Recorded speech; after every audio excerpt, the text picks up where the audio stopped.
दोस्तों, बंगाल की धरती पर अब योगी आदित्यनाथ मैदान संभालने के लिए उतरने जा रहे हैं और योगी की एंट्री से पहले ही बीजेपी ने एक सीक्रेट प्लान भी तैयार किया जिसने विरोधियों के होश उड़ा दिए हैं। दूसरी तरफ बीजेपी कार्यकर्ताओं का जोश इस वक्त हाई है क्योंकि योगी एक नहीं, दो नहीं, बल्कि 30 विधानसभा में धुआंधार प्रचार करने जा रहे हैं और इसी के चलते ममता बनर्जी के नेताओं में खलबली मची हुई है क्योंकि योगी आदित्यनाथ अब मोदी शाह के बाद वो तुरुप के इक्के साबित हो जाएंगे जो बंगाल में इतिहास का एक नया पन्ना पलट देंगे। खबर है कि योगी आदित्यनाथ 10 अप्रैल के बाद कभी भी मैदान में उतर सकते हैं, लेकिन बीजेपी की किस रणनीति ने सियासी पंडितों को भी हिला दिया है। बंगाल के चुनाव में बीजेपी का कौन सा सीक्रेट प्लान है, बुलडोजर बाबा के लिए मोदी और शाह ने कौन सी स्पेशल रणनीति तैयार की है, वो मैं अगले 3 मिनट में आपको बताऊं। लेकिन दोस्तों, कमेंट में आप जरूर बताना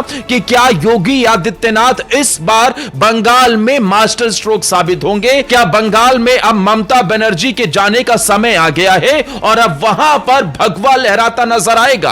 अपनी राय कमेंट सेक्शन में जरूर दीजिएगा क्योंकि दोस्तों, बंगाल की धरती पर योगी की दहाड़ गूंजने वाली है। योगी उतरेंगे और पूरा चुनावी समीकरण बदल जाएगा क्योंकि बंगाल की सियासत इस वक्त एक ऐसे मोड़ पर खड़ी है जहां हर पार्टी अपनी आखिरी चाल चलने की तैयारी में है। लेकिन इस पूरे खेल में एक नाम ऐसा है जिसकी एंट्री अभी होना बाकी है और उसी का इंतजार सबसे ज्यादा हो रहा है। वो नाम कोई और नहीं बल्कि उत्तर प्रदेश के मुख्यमंत्री योगी आदित्यनाथ का है, जिन्हें बीजेपी इस बार अपने ब्रह्मास्त्र के तौर पर इस्तेमाल करने जा रही है।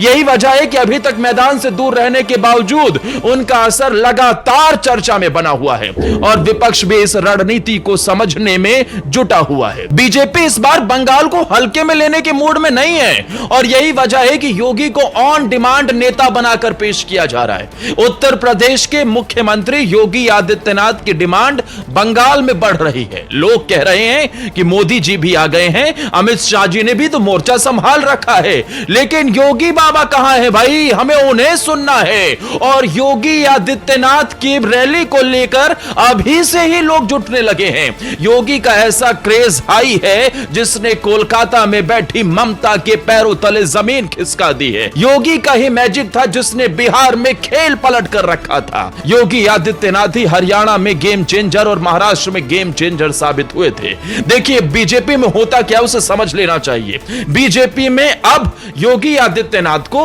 आखिरी कुछ दिनों के लिए एक मोमेंटम सेट करने के लिए उतारा जाता है।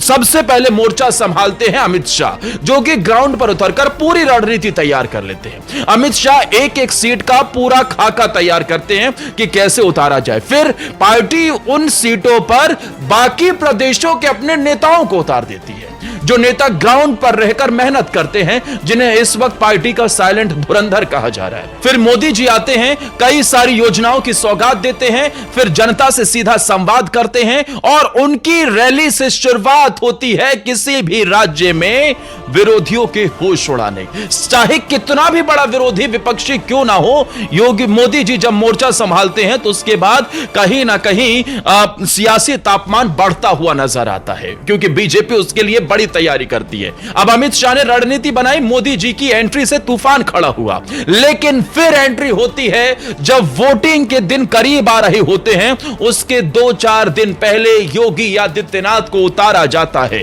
योगी उन मुद्दों को हवा देते हैं जो पूरी तरीके से खेल पलट कर रख देते हैं। अब पार्टी ने उन सीटों की पहचान कर ली है जहां मुकाबला बेहद कड़ा है और जहां एक बड़ी एंट्री पूरा खेल बदल सकती है।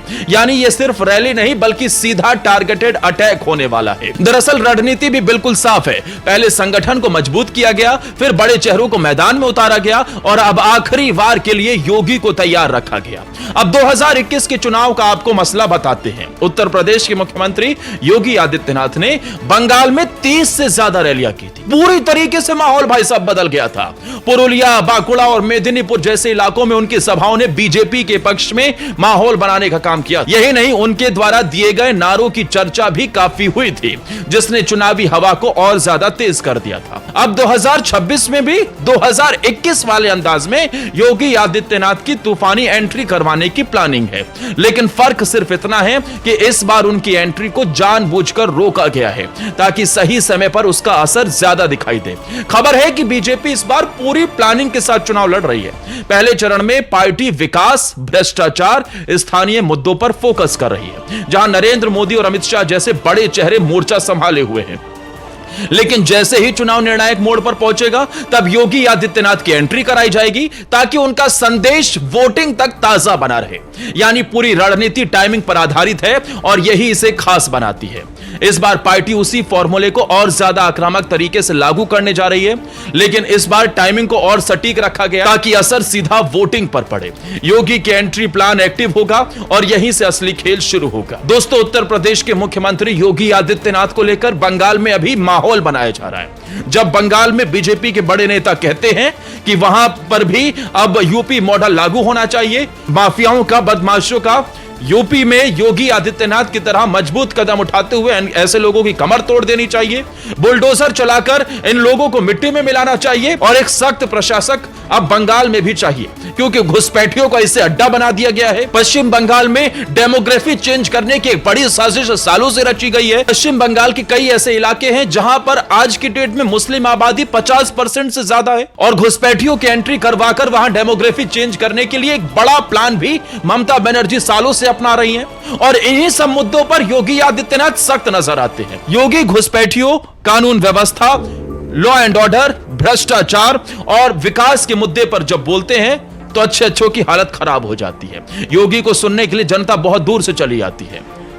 अब सवाल यह उठता है कि आखिर योगी ही क्यों? तो जवाब यह है क्योंकि योगी सिर्फ नेता नहीं बल्कि एक ब्रांड है। उनका स्टाइल अलग है, उनकी भाषा सीधी है और उनका मैसेज जितना साफ होता है जो दूर दूर तक पहुंचता है। चाहे कानून व्यवस्था की बात हो, पहचान की बात हो, सख्त शासन की बात हो, वो जिस अंदाज में बात करते हैं और सीधे जनता के बीच में जुड़ाव करते हैं, भावनात्मक जुड़ाव होता है, उससे ऐसा लगता है कि उनके बीच का ही कोई नेता, उनके बीच का ही कोई आदमी उनसे बात कर रहा है। और बीजेपी को लगता है कि बंगाल में जहां मुकाबला भावना और पहचान का है, वहां योगी का चेहरा सबसे बड़ा गेम चेंजर बन सकता है। यही वजह है कि उन्हें उन सीटों पर भेजने की तैयारी है जहां जीत और हार का अंतर बेहद कम होता है। इस पूरे खेल में हिंदुत्व का एंगल भी साफ नजर आता है। बंगाल में पिछले कुछ सालों में धार्मिक पहचान को लेकर जो माहौल बना, बीजेपी उसी जमीन पर अपनी पकड़ मजबूत करना चाहती है। योगी की एंट्री इसी रणनीति का हिस्सा है, जहां वो उन मुद्दों को उठाएंगे जो सीधे एक बड़े वर्ग को प्रभावित करता है।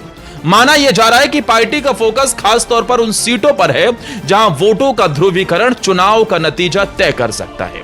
यानी एक तरफ वोटों का बंटवारा होगा तो दूसरी तरफ एकजुटता का असर दिखेगा और यही समीकरण बीजेपी अपने पक्ष में करना चाहती है। लेकिन दूसरी तरफ इस बार योगी के सामने कोई छोटी मोटी ताकत नहीं है और ये योगी आदित्यनाथ भी अच्छे से जानते हैं कि ममता बनर्जी की ताकत को नजरअंदाज करना आसान नहीं है। 2021 के चुनाव में उनकी पार्टी ने जबरदस्त जीत दर्ज की थी और आज भी उनका जमीनी नेटवर्क बेहद मजबूत माना जाता है। महिला वोटर्स पर पकड़, ग्रामीण इलाकों में पकड़ और लोकल कनेक्शन उनकी सबसे बड़ी ताकत मानी जाती है। यही वजह है कि बीजेपी इस बार सीधी टक्कर देने के लिए हर चाल सोच समझकर चल रही है। ममता बनर्जी भी पूरी तरह अलर्ट मोड में है और वो अपने कोर वोट बैंक को बचाने के साथ साथ कमजोर सीटों पर फोकस कर रही हैं। यानी मुकाबला सीधा है और हर चाल का जवाब तैयार किया जा रहा है। अब देखना यह होगा कि क्या योगी की एंट्री वाकई गेम चेंजर साबित होगी या फिर ममता बनर्जी अपनी पकड़ को बरकरार रख पाती हैं। लेकिन इतना तो इस बात तय है कि बंगाल में सिर्फ चुनाव नहीं होगा बल्कि हर रैली, हर भाषण और हर रणनीति इतिहास लिखने वाली होगी। योगी आदित्यनाथ की एंट्री बंगाल में एक बड़ा खेल पलट सकती है। उत्तर प्रदेश के मुख्यमंत्री योगी आदित्यनाथ को खबर ऐसी है कि जल्द ही उतारा जाएगा। जब पहले फेज की वोटिंग करीब आएगी, उससे 2-3 दिन पहले योगी मोर्चा संभालेंगे और ताबड़तोड़ रैलियां करेंगे।